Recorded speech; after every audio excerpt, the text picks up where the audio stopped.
कसे आहात मंडळी? सुप्रभात. सकाळची वेळ आहे आणि सकाळी अर्ली मॉर्निंग छान मस्त पूजा वगैरे झालेली आहे.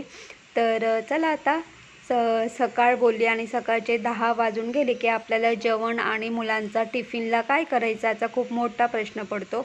पण आज मला असं काही टेन्शनचं असं काहीच काम नाही आहे. तर आज ज्ञानेशला ओट्स खायचे आहेत आणि खूप दिवसापासून ज्ञानेचं चालू होतं की मम्मी ओट्स करून देशील का? मम्मी तू ओट्स कधी करणार आहे? तर फायनली मी आज त्याच्यासाठी ओट्स करणार आहे. आणि इथे तुम्ही बघू शकता, इथे बटाट्याचा कीस आहे आणि साबुदाणा आणि बटाट्याची चकली आहे. तर मी या किसाचा चिवडा करणार आहे आणि ही जी साबुदाणा चकली आहे तर ही मी सुद्धा तळणार आहे. तर हे ज्ञानेच्या टिफिनसाठी आहे. तर ज्ञानेच्या टिफिनसाठी मी तिखट चिवडा करणार आहे आणि साबुदाणा चकली छान मस्त मी तळून त्याला टिफिनला देणार आहे. आणि ज्ञानेशचा म्हणजे ज्ञानेशची फरमाईश खूप असते की मम्मी आज हे कर, मम्मी आज ते कर. पण तो खूप दिवसापूर्वी मला बोलला होता की मम्मी मला ओट्स करून देशील का? ज्ञानेश जेव्हा मला एखादा पदार्थ काय करायला सांगतो की मम्मी आज हे कर, त्यानंतर मी तो पदार्थ लगेच नाही करत.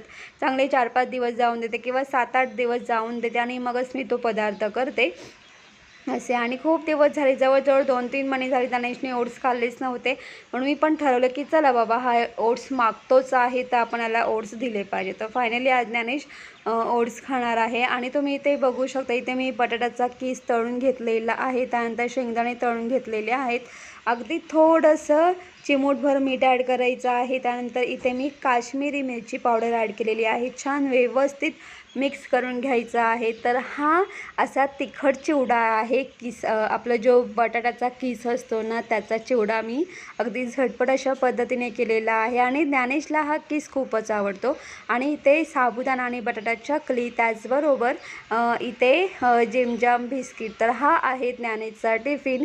कधी कधी मी ना ज्ञानेशला असा खाऊही देते, रोज खाऊ देत नाही, पण रोज भाजी चपाती असते. पण कधी कधी मुलांचं कसं असतं माहिती आहे का, रोज रोज भाजी चपाती खाऊन त्यांना कंटाळा आलेला असतो. तर त्यांना असं काहीतरी खाऊ हवा असतो टिफिनमध्ये. तर चला, ज्ञानेचा टिफिन तर तयार झालेला आहे आणि मी त्याच्यासाठी अगदी झटपट अशा पद्धतीने ओट्स तयार करून घेतलेले आहेत. आणि आता उरला माझा प्रश्न, कारण ज्ञानेश तर ओट्स खाणार आहे आणि या ओट्समध्ये जो पोट आरामात भरतं, कारण ओट्स हे खूपच हेवी आहेत. तर काल मी थालीपीठ केलं होतं, तर मी आज थालीपीठ आणि लोणचं खाणार आहे. त्याचबरोबर ओट्स आणि तिखट चिवडा आणि चकली खाणार आहे. तर चला, आम्ही पटापट खाऊन घेतो आणि आता पुन्हा